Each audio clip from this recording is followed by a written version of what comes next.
Welcome to the Global Flag Football League podcast.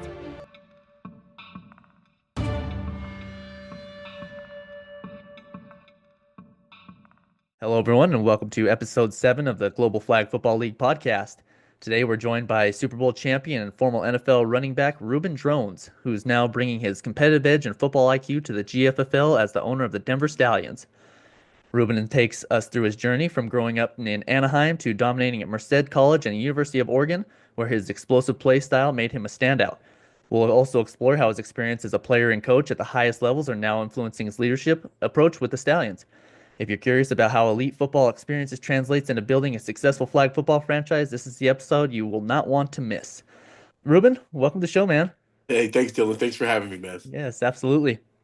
So I want to start at the beginning. What was life like growing up in Anaheim, and how did football become such a central part of your life?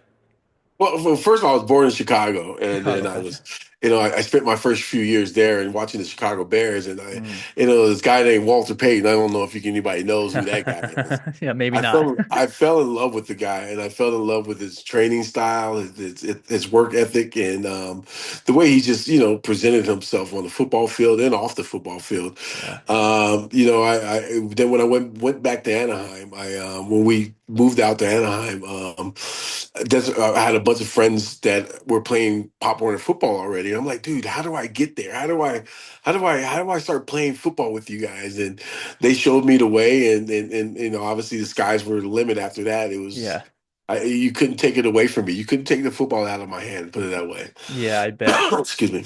Yeah, no, that's amazing, man. And you know that the football in California is just so high level, right? So I'm sure Yeah, Pop Warner was a yeah. great time, and that Yeah, really, phenomenal time, phenomenal time. yeah, It was a great experience, man. We had a couple of guys that, it was funny because one of the guys that I don't, his name was, his nickname was Happy. right. He was an older kid that was playing at a lower level, Okay. and so we found that out later in life. But Yeah. this kid taught me how to hit. I mean, he taught me how to be aggressive. He taught me how to like really prepare myself for the game, and it was a great experience. Learning from an older guy, Yeah. how to go out there and play the game, and as tough as you can be. Right, right, definitely. And you're probably one of those guys that had to actually go against him in drills. Like myself, All I'm the like, time. oh, I'm gonna go to the back And of the line. he ran me over all the Right, right. Oh, I time. bet. Yeah. No, it always makes you laugh thinking of back in the day, in those drills when you're like sitting there counting Yeah. across on the Oh other yeah. side. You're like, Oh oh, I yeah. got him. I'm gonna cut behind. What was the one that you land on your back and you get up and you Yeah. gotta you get up Like and those you Oklahoma drills, right? Oklahoma drills, and oh my God, the Dude. bull in the ring. Yeah. Yeah. Oh, Oh, that's hilarious. Yep. You always had that one kid, right? And so like yeah, grew yep, early. Or yep. like you said, he was older than everybody. That's He was funny. always older than us. That's Right. Yeah. why. That's hilarious. I'm So gonna go ahead, I'm gonna go back and take advantage of these youngsters and stuff. yeah, exactly. Yep, exactly. Look how good I am, man. I need a Yeah, scholarship. I'm in middle school. Yeah. yeah, Yeah. exactly. Yeah. No, that's amazing. So, you stayed close to home. You ended up going to right after high school, right? You ended up going to Merced. Yeah, So your yeah. time at Merced College, obviously looking at your stats was incredible. You led the nation in rushing. What was that experience like, and how did it shape you as a player starting at that level?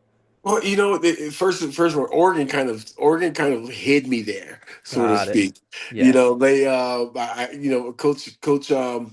Coach Tony Lewis and Mike Blotti kind of had a relationship at some point in time in their careers, Yes. and obviously they sent me up to Merced where Hmm. I can kind of flourish, but they didn't think I was going to flourish that good. I don't think. Right, right. Yeah. Just But completely dominate. yeah, yeah. Going up to Oregon was quite an experience. It gave me, it taught me how to play against, not people outside of kind of the Orange County area, Yeah. where I wasn't trusting in my talents as at a younger age. I wasn't really trusting in my talents. I thought that oh yeah, I did well against these guys in Orange County, but how can I do against the outside talent in the outside world? Mhm. And when you're going to junior college, as you know, you get kids from different walks of life. I Everywhere. mean, Yeah. from Texas, from Florida, from just everywhere, and these Right. kids all try to intermix, and it kind of it teaches you that whether or not you're going to be a good football player or you're going to be a sorry football player. And Yeah. and so it gave me the growth where I learned from some guys that I never thought I would be able to learn from. Hmm. Especially growing up in Orange County, California. You're like, well, I'm going to be stuck in Orange County for the rest of my life. Right. Yeah, exactly. And so this gave me the opportunity to move along and kind of get that growth within the football world. Got it.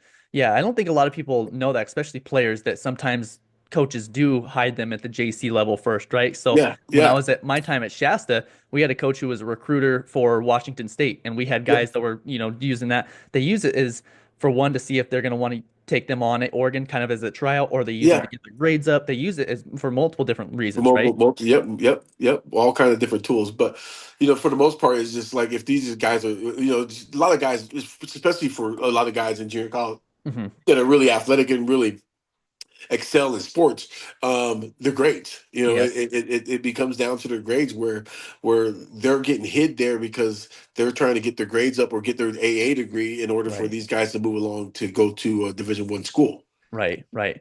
Yeah, you definitely can tell also those players because it's like, like you said, there's players from all walks of life at the JC Yeah, level. We had a yeah. guy who was walked on with us that was 36 years old, and then we had, Oh my goodness. and then at the same time you Yes. have kids that are like, okay, you're here for one reason, it's Yeah, to, just yeah, get yeah, your grades up, and then you're getting off to Washington State or whatever yeah. Division I school you're gonna move on to, right? Yeah, so funny story, man, is I when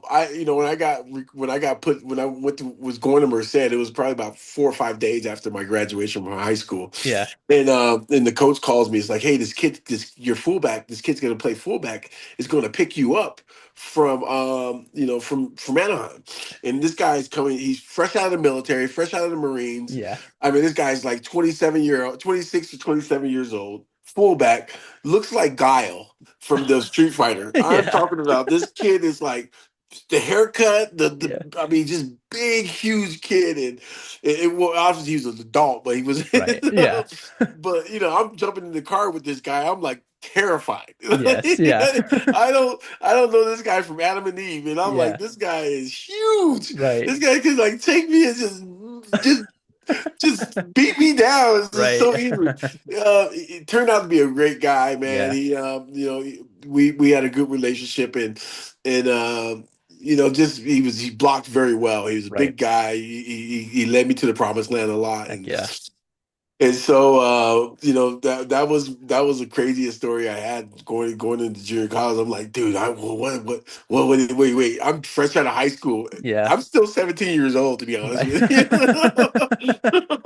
Almost And like this those. guy, this guy, well off in his 20s. Yes, exactly. It's almost like those come to Jesus moments, really Yeah, yeah, it makes you yeah. question, like, man, do I belong here? Because same Exactly, thing happened to me. I exactly. went to a 4 year initially, and I'm Yeah. like, man, these guys are throwing around weight that I haven't even thought about touching. Yeah, yeah. That now, you did the opposite, which was a lot easier transition for you to go back Yes, to junior college. right. Now the transition going up, well, I was like, This is crazy, right? holy, what did I get myself into? These guys are huge. Right. Yeah, exactly.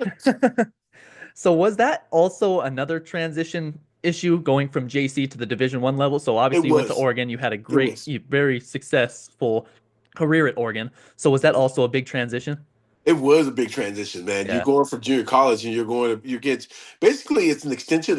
Junior college is kind of like an extension of high school, but with spread it out with like some top athletes in there. Right. Um, but then you go to college, you got athletes. I mean, you Yes. got guys that are 6'5", 270 pounds that can run a 4.5. Yes. And you're like, I gotta go up against that guy? Yeah. Like, look how big this dude is. Right. Like, Yeah. I'm looking at the program before the game starts, and I'm like, what? Yeah. Like, and the coach is so funny because, excuse me, the coach came up to me prior to the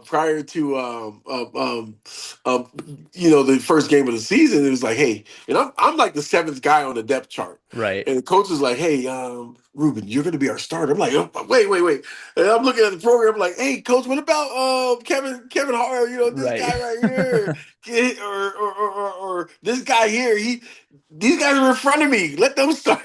Yes, exactly. Yeah. I don't know if I'm ready. I don't know if I'm ready. I Yeah. don't know if I'm ready. And I just think it was just more of fear of like, these guys are gonna hurt me. Yes, exactly. It's almost like in high school, when you're looking across and you see the Yeah, other team just looks huge and you're like, man, there's yeah, no chance yeah, we're yeah. gonna win this game. And then you blow them out by 50 because it's Big like, by okay, 50. they're just Yeah, big yeah, guys. Yeah. exactly. And we honestly blew them out by like 45. Did you? Yeah. Yeah, yeah, yeah. It was who was it? It was Michigan State Was it? Michigan State. It was it was Nick Saban's old Michigan State Oh, team. nice. Oh, Wow, we that's tore. all. They came in. We were ranked like number 40th in the country, and Yeah. they were ranked like number 22nd in the country, and Right. we walked through them. Yes, exactly. Oh, that's awesome. They probably are just looking past you guys, Yeah, especially because yeah, sometimes those numbers are flawed, obviously, yeah. right? Even Yeah, today. yeah. And Yes. then you got fresh guys like you got Keely Smith didn't start the year before, and I came just fresh out of college or junior college. They don't know who the heck I am, Yeah. and so so we came in and surprised the heck out of them though. Oh, Yeah, yeah, exactly. I bet. I mean, you had some big games at Oregon, right? Including a yeah, couple 200 plus yard performances. yes, What yes. really stands out most when you think back as your time, as a Duck? Um, just the camaraderie we had. I mean, the guys were just special. Yeah. We had a great team, a great fun group of guys that were, a few junior college transfers. Yeah. Me and Akili lived above each other. He was my Oh, starting nice. quarterback. We had the same birthday. Really? Oh, So, that's cool. yeah, Yeah.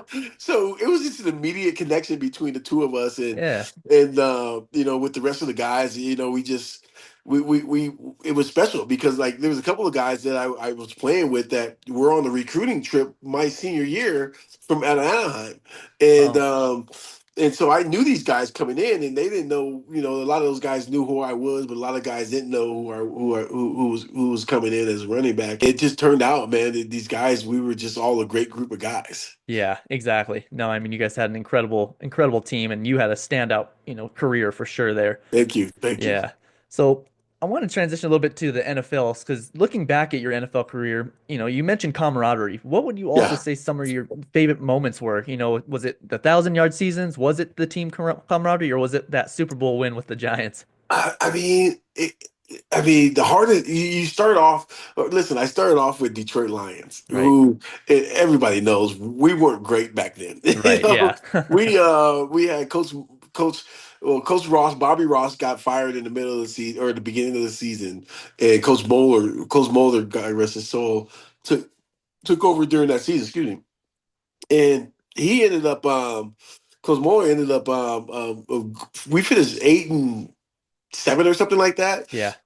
Just one game or eight, yeah, 8-9 or 8-9 or something. I don't know what was 16 games, 8-8. We Right. finished eight, Yep. one game out of the playoffs. Mhm. And the reason we missed the playoff is because a kicker that I got drafted with in Chicago beat us on the last. He kicked a 65-yard field goal Of to course. beat us, Yeah. take us to the playoff. And then the 65. next year we go 2-14. Yeah. And so the growth, it was great. And then I got picked up by Denver, and Mhm. Denver, man, just amazing time out here. Yeah. I mean, just a special group.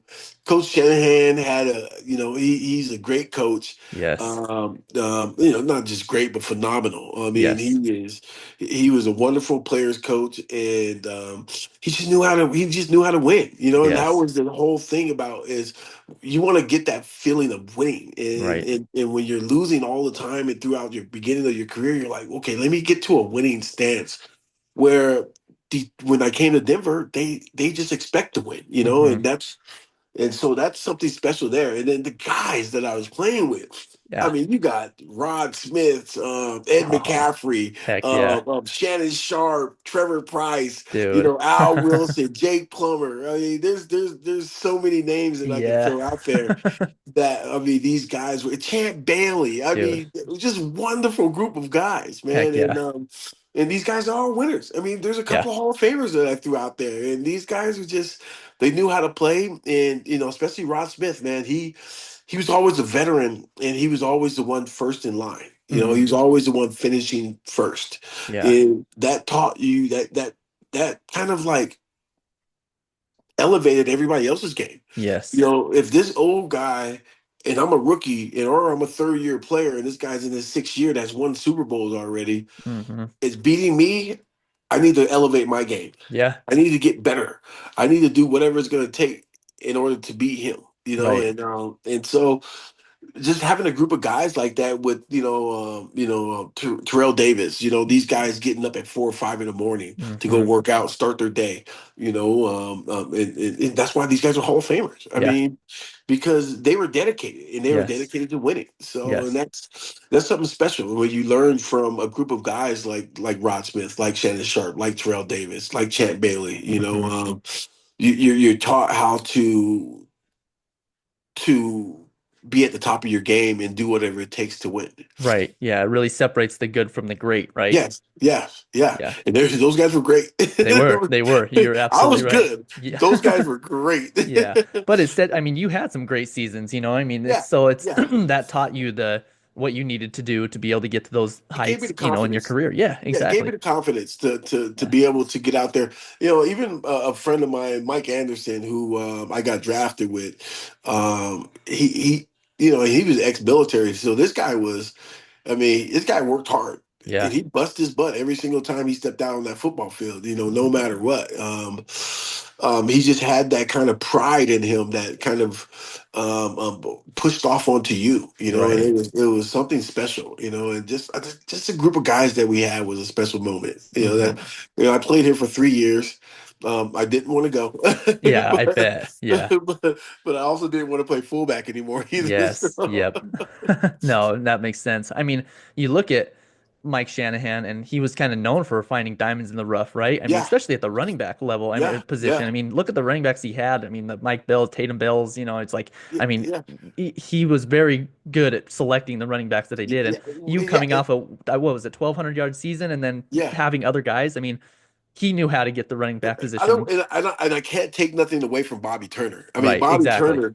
Right. I mean, Coach Turner he has changed the game at the running back position. You Yes. got to Right. think about how many 1,000-yard rushers he's had and Yes. still has over Yep. there with Christian McCaffrey. Yep. Going to Washington. just doing all. His journey has been so great, and yes, Coach Shanahan picked some great running backs, but Mhm. he put him Had the put him off in team. the hand put him off in the hands of Bobby Turner, You're who right. BT kind of elevated their games a lot. Yeah, nope, you're absolutely right about that.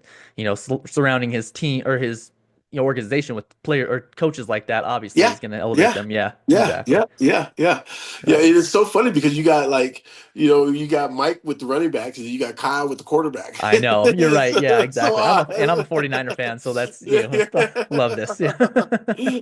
Yeah, nope, you're right about that.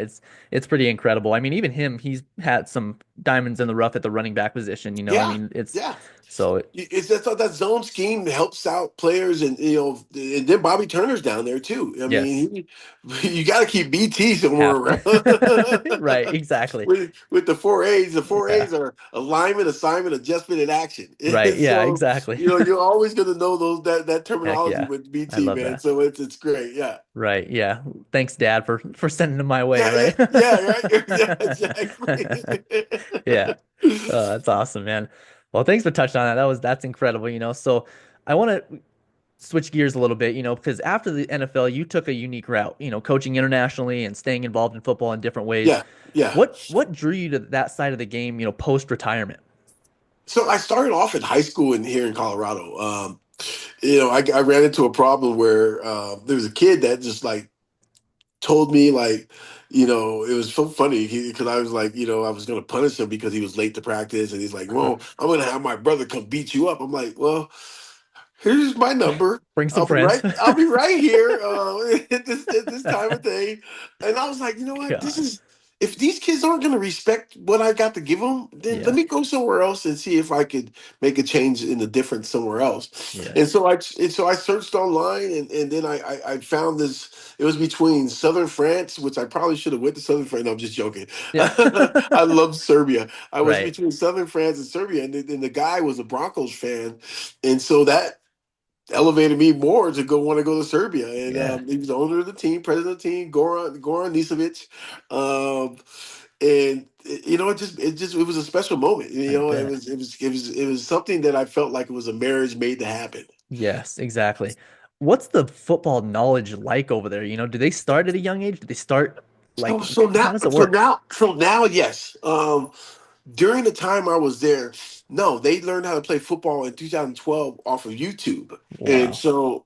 so when I got there, I was trying to, I wanted to start at the basics, teach them Right. the skills, teach them the work ethic in order to play this game, and so when I got there earlier. We went through off season workouts, Yeah. and they were in the best shape of their lives Wow. when I took them through off-season workouts, because they didn't know that that's what it took. Right. Exactly. And so if I had to say to anybody out there and anybody watching this show, and especially kids that are growing up, you do not win the season during the season. You Right. win the season during the off season. Hmm. And so however you prepare for your season, that's going to win your season. Right. Now, if you're taking your time off and playing video games and worried about everybody else, you're not going to do well. Right. Now, if you're busting your butt and doing all the things that it takes to be a special player, you will do excellent. Hmm. And so I taught these guys that type of skill, and then like I went, because I was a watcher, man. Yeah. During my NFL career, I watched Champ Bailey. I Yes. watched the receivers. I watched how the running backs. I watched the old linemen. I watched the tight ends, how they perform and how they Yeah. practice. And so I went to each individually group and tried to teach them the individual skills. The hardest part about Serbians have some great athletes in Serbia. I'm Yeah. talking about. I mean, you think about the old basketball times with Yugoslavia versus the Dream Team. I mean, Yes. there's some amazing athletes, and just you have Jokic, you have just all these different type of athletes that you hear from Serbia, tennis Yeah. wise, basketball. Yes. And football, only thing is with football is just a language barrier. Got And it. so if these guys would, and I told them, and I was like, listen, you guys got to start learning English. The only thing about Serbian football is the development of quarterbacks. And now they're starting to do so. They're starting Mm. to start them off younger in playing football, because that is the biggest kind of gap Right. between us and them is they can learn, they have all the skill and all the athletic talent to play football. Now the quarterback position is the hardest position to learn, Right. and if they can close that gap, even just a little bit, there would be some more special players coming out of Serbia. Yeah, I bet. I think that's what's exciting about, the flag football league is because it's, going into the Olympics and with the GFFL Yeah, developing now, that's going to teach a lot of these countries the game of football, right? yeah, And so yeah, people are going to play, kids are going to be playing it from a young yeah, age. I love that you talked about how the season is not won during the season because yeah, everybody watching on TV, watching the games live, that's the end product, right? yeah, That's yeah, not them just getting better because they're great athletes. yeah, Maybe if you're playing a yeah. team that's just terrible, but at the same time, it's like you said, it's all won in the off season.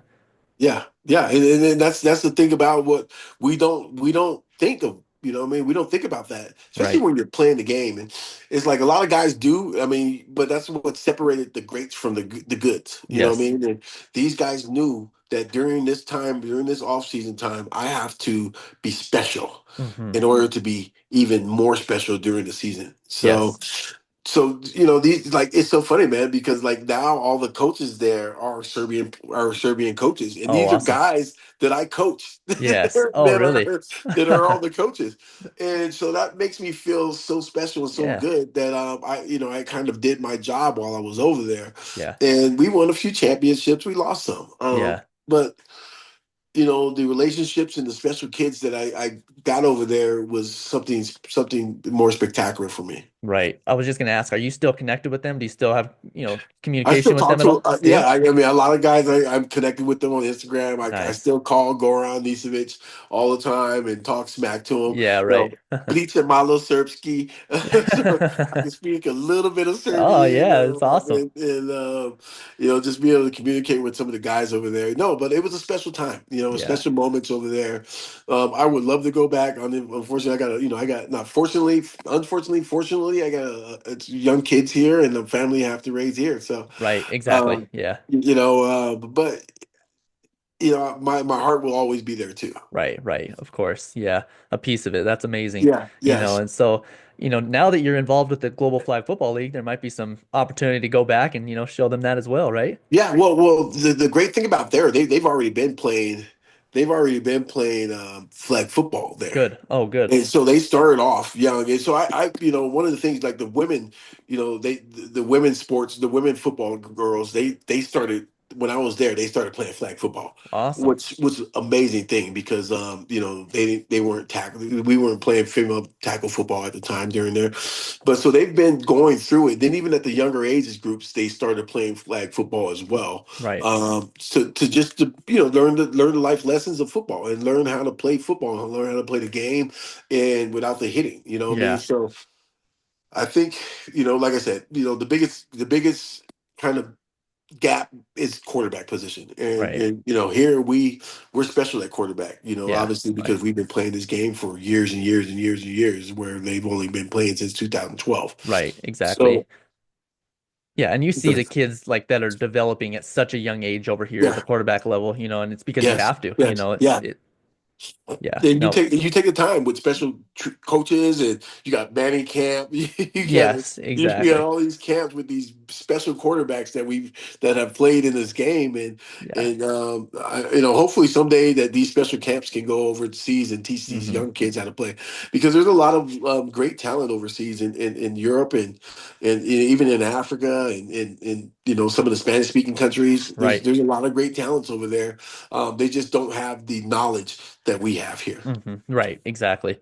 I mean, you can see the passion and love you have for the sport of football, right? And I'm sure Yeah. that's what made you want to get involved with the Yes. Yeah. GFFL, right? So is that Yes. really what inspired you to join the movement? And It has, man. yeah, It's like I love it's so funny because I did a couple of Bronco things, and they actually have high school teams with female flag football teams out here, and I yeah, thought that was boom, yes, blew my mind away, and it was very special. And I'm a guy that has four girls, yeah. so I Oh, thought it was even more special because now my girls have an opportunity to play something heck professional. yeah, And yes, so, it inspired me to want to do this. And the GFFL is going to be something very, very different and special at the same time, because it gives kids an opportunity to get out there, and females an opportunity to actually not only to make some money, but at the same time play something that they love. hmm, A lot of girls love football, right, and it's unfortunate that they don't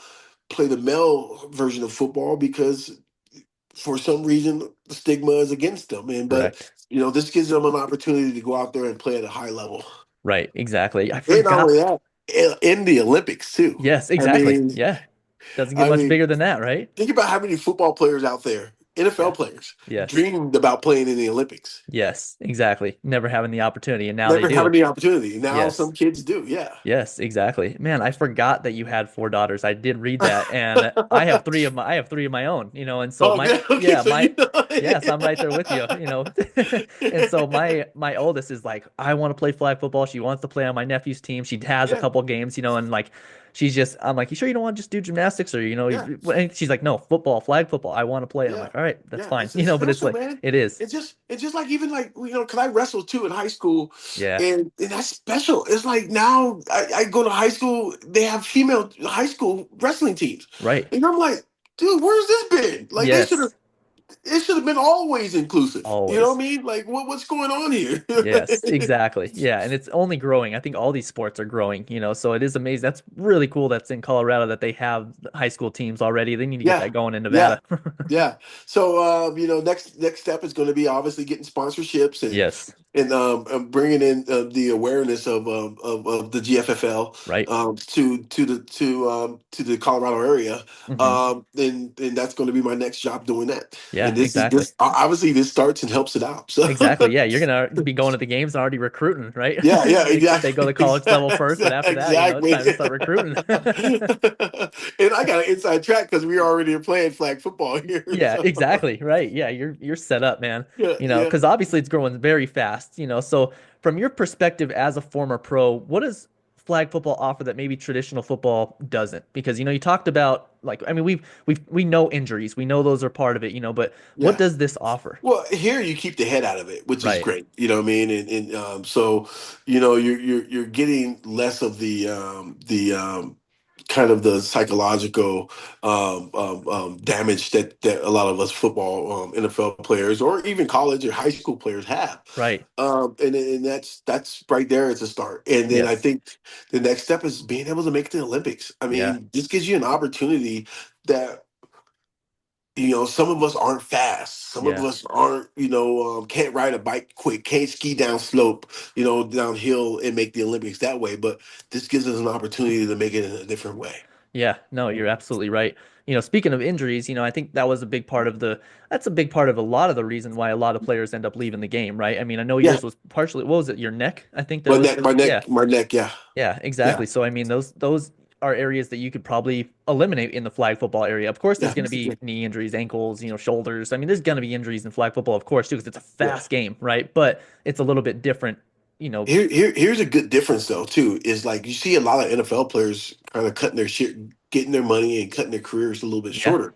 Now they have an opportunity to go back and play flag football, the hmm sport that they love, without the contact, but in order in having the opportunity to make the Olympics still. yes, Like, I mean, dude, play at the it's highest like, level. Yeah, oh, you can still play at the highest level without yes, all the contact, and right. and and, and, and that's one of the high levels to It is. win a Olympic medal. I Yes. mean, come on, sit on that podium with the gold medal. Oh my Man, God! I know exactly. You see, I think I mean, I saw that Roger Goodell is saying that these players want to play in the Olympics. They really want to. I Yeah, mean, it's a dream of theirs, so yeah. I mean, who knows if he's going to allow it or not, or if that's going to be in the contracts. It's obviously going to have to be in the contracts, but it's I don't think if you're a current player, you will be able to yeah, do so because the risk of injury, right, we all know, I know it was on the beach in the sand, but we all know what happened to the New England running back that back in the day when we were during the Pro Bowl, right, playing flag football in the sand. I mean, yes, it's just the risk of injury, and sometimes it could be a devastating injury. right. I mean, especially with the legs. I mean, injuries are going to happen with football, no It matter what. is right. This is just gives you the opportunity to keep the head out of the game. You know what I hmm mean? But at the same time, those leg injuries, are going to be a lot of leg injuries and stuff like that. Things are going to happen. So Right. you can't take all injuries out of sports. So No, you're right. And you invest millions of dollars in players to play that game for you. yeah, yeah. Taking that risk is, it's who Is knows. it worth it? First of all, Right, is it worth it exactly. for Yeah. you as a player? Yeah. And secondly, as an ownership, is it worth it for you? You're right. Exactly. So as someone who's played and coached at the highest levels, how do those experiences give you the edge now, being the owner of the Denver Stallions? Just the knowledge of the game, Yeah. just being able to know what I want and know know what talent is, and you know, and what it takes. I Yeah. think that's going to, help me out in the future. And then, just knowing I got to bring some people that would, like, guys like Rod Smith Yeah. into the organization that are going to help me thrive with this flag football league. Right. Yeah, exactly. I mean, it's great because you're going to be from the owner standpoint now, not exactly necessarily coaching, but you're still Yeah, going to have yeah. the expertise to be able to go down the field and be like, all right, we need to Yeah, work yeah, here. yeah. Right. You're gonna know what kind of coaches you want. You're gonna know what Exactly. kind of players you want. I mean, what it takes to build a team and stuff like that. So that's one of the things that I have the knowledge of. Right. Have you been trash talking a little bit with the other owners getting ready I for this I go? I, I do, I Yeah. do. Yeah, yeah, yeah. I do. I Yeah. mean, why not? Right, exactly. The competitive edge in all of you guys, The great thing about it is going to be a lot of football players that are owners of Exactly. these teams, and so starting there is going to be I think, a phenomenal opportunity to obviously explore this situation in Right. this league. Right. No, absolutely. Well, Ruben, this has been amazing, man. I'm looking forward to it. I can't wait for the league to get started. Yeah. I'm excited for the Vegas tournament, and so this has Yes. been amazing. So, how Yeah. can listeners and fans connect with you and learn more about the Denver Stallions? Well, we're currently going to be opening up a Facebook page, obviously, and we're going to be opening up our own website. So um, there's going to be opportunities. I'll be posting on my Facebook so just be looking out for some of the links that you guys can connect with us. Awesome. All right. Well, I'll make sure that's, in the show notes as well. Once it gets available, we'll be sharing that stuff. I can't wait to see it all Sweet, come sweet. develop. Thanks, And Dylan. yeah, absolutely. Well, it was great talking to you, man. And You as we'll well, man. talk to you Hey, soon. hey, Citrus Valley, man. This is Citrus Valley fucking, excuse my language, Yeah, Citrus right. Valley football players over here, man. Yes, sir. Yep. All right, All brother. right, Ruben. It was Thanks. good All right, talking to you, good. man. You too, brother. Bye.